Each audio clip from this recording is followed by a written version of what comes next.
Hey folks, Dr. Mike here for Renaissance Periodization. Let's tackle a big question. Why do so many bodybuilders, particularly pretty good ones, train to failure? What are we going to talk about today? Well, first of all, what is failure? Got to define that first.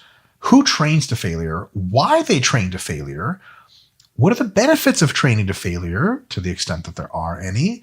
What are the downsides of failure training, to the extent that there are downsides? And what's maybe a better way to train than just going to failure or just avoiding failure? Let's figure it out. So first of all, what is failure?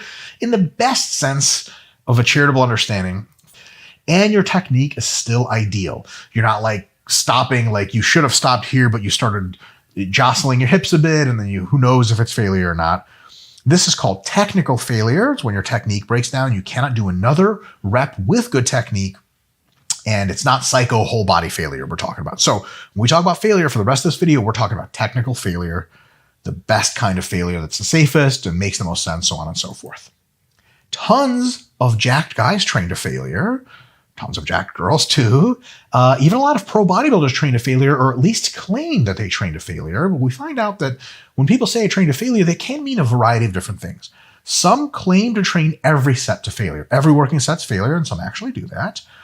Some claim to just train the last set of every exercise or even session to failure. All the other ones are not exactly to failure. Some claim to train to failure, but in reality, they just stop a set when it gets hard. It's not really very convincing failure. And some actually do train to failure in any one of those respects. They really are pushing it all the way. Some train beyond failure. They do forced reps to eccentric failure, for example. So after you can't curl the bar anymore, your training partner helps you curl it up and you control on the way down. They help you curl it up. And when you can no longer control on the way down, then you're done. If so many jacked people train to failure, or at least flirt with the idea, it's at least worth a consideration for us sciencey folks to maybe think, is there something behind that that's a good idea that we can look into? Maybe. Now, probably 4 reasons, as far as I can tell, why a lot of folks train to failure. Number 1 is it works. Okay, failure training guarantees that each set is very stimulative. If you're training to failure, you're for sure training as far as set to set goes very hard enough, you're good to go. So if you're way outside of failure, you could be doing everything else right, but still sucking because you're just not training very hard. But if you're training to failure, you're off to a pretty good start. Number 2, failure training fits psychologically in a couple of ways.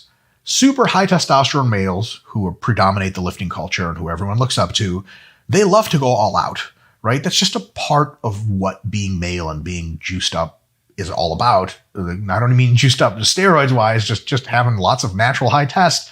You just want to do stuff like run into brick walls, and all the stupidest shit in the world and all the most impressive shit in the world has been done by males with lots of testosterone. It's just something that happens. So when you get a testosterone fueled male and you're like, do this exercise and do your best, they're just going to go to failure. Okay. Another thing is psychologically, stopping short of failure kind of seems like quitting on yourself.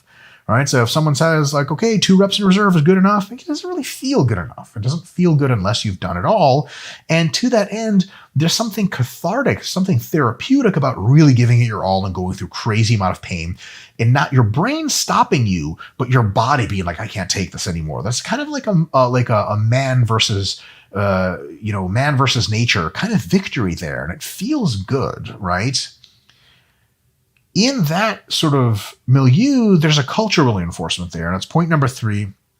Tons of the biggest guys seem to go to failure to some extent. So most others follow along because they want to be like the big guys. If you see the big guy doing anything, you're like, well, it's probably why he's big.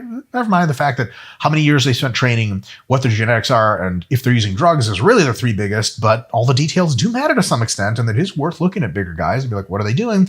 When almost all of them train to failure, at least on occasion, it's going to leave the rest of us thinking, oh man, maybe that's what I should do. And because it fits psychologically so well and because it works pretty well, that's kind of a no-brainer why a ton of people train to failure at the very top of bodybuilding and all the way through the ranks.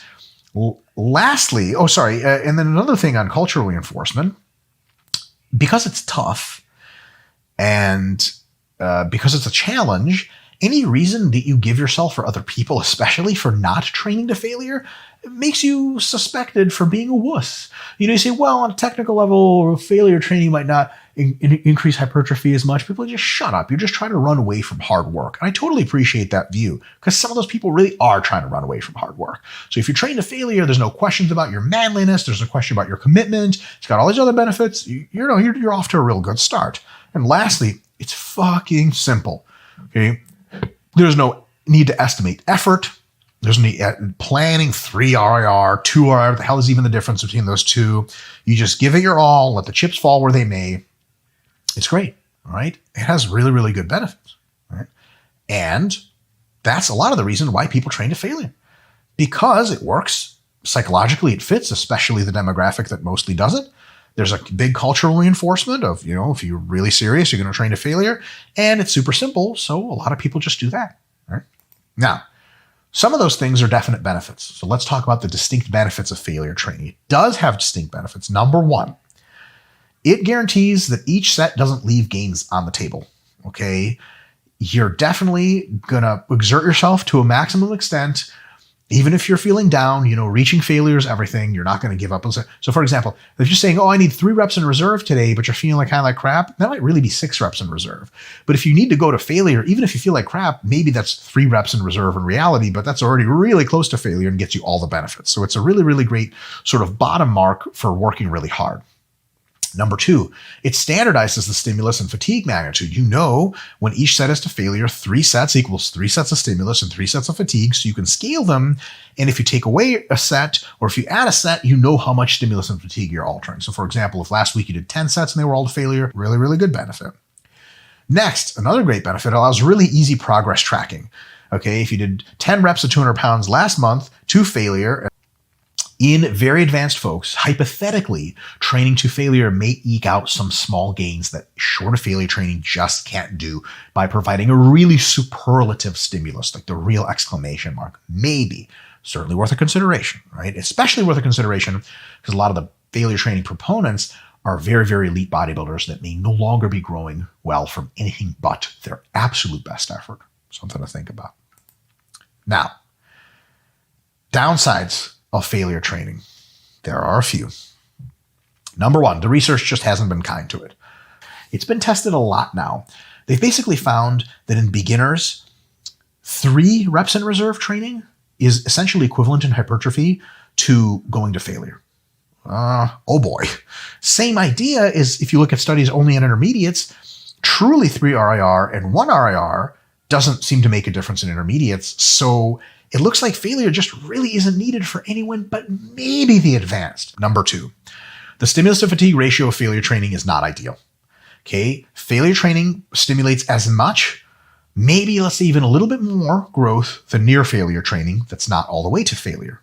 Okay, but it contributes way, way more fatigue. Way more fatigue. It's way harder for you perceptively than not going to failure, and it taxes your system altogether. Huge, huge difference, right?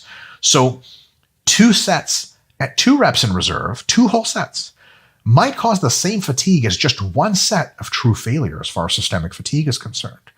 But 2 sets at 2 RIR probably grow like 1.3 to 1.5 times the amount of muscle or stimulate the amount of muscle growth as just 1 set of training to failure. How the hell is that worth it, right? So you got the same. Lastly, in beginners, it leads to technique breakdown. When beginners go to failure, their technique breaks down very often, and it leads to injury risk stuff and your poor stimulus to fatigue ratio, no longer hitting the muscle you want. So really, really bad news. And it's almost certainly not worth in beginners. Okay. A lot of times people say beginners don't know how to go to failure. And I'm like, that's true. And they say they have to learn. No, they don't. They can just go really shy of failure and get amazing gains and ingrain their technique a ton. When they become intermediates, they can learn how to go to failure because that's maybe when it's necessary. We don't even know if it ever even is, right? In advanced lifters, going all the way makes sense, right? When you have lifting competitions, even for reps and strongman, people tend to get hurt more often in competitions than they get hurt anywhere else. And a lot of times that's maybe because they're pushing to failure, even for reps. Now, taking all this into consideration, it looks like we have a little conundrum here because failure has a lot of things going for it, but it also has some pretty interesting detractions. We can start our meso at anywhere between 2 and 4 reps in reserve. For beginners, more like 4, 3-ish for intermediates, 2 for advanced, because it gets tougher as you go. As you start your meso, you do all your sets and reps and weights, and you write all that down. And then the next week, you try to add a few pounds or a rep or two. Each week, you increase and increase and increase and increase just by little increments. As you increase your reps and load, either you will get infinitely strong forever. That would be really, as you keep adding by small increments, you get closer and closer to failure, and eventually you hit failure. And once you've hit failure, you're probably really close to your MRV. You won't be able to increase the stimulus anymore because you'll start to get temporarily weaker. You deload, drop the fatigue, start at 3 or 4 RIR again, but with a little bit more weight than last mesocycle, a few more reps, so on and so forth, and you start that push again. This way, we get the awesome benefits of reps in reserve training, but we only have to estimate RIR once at the beginning. And it's okay if what you thought was 3 was really 4, what you thought was 3 was really 2. No big deal, because those little tiny increments of increase every single week are going to take care of everything and just naturally direct you to making training harder and going all the way to failure.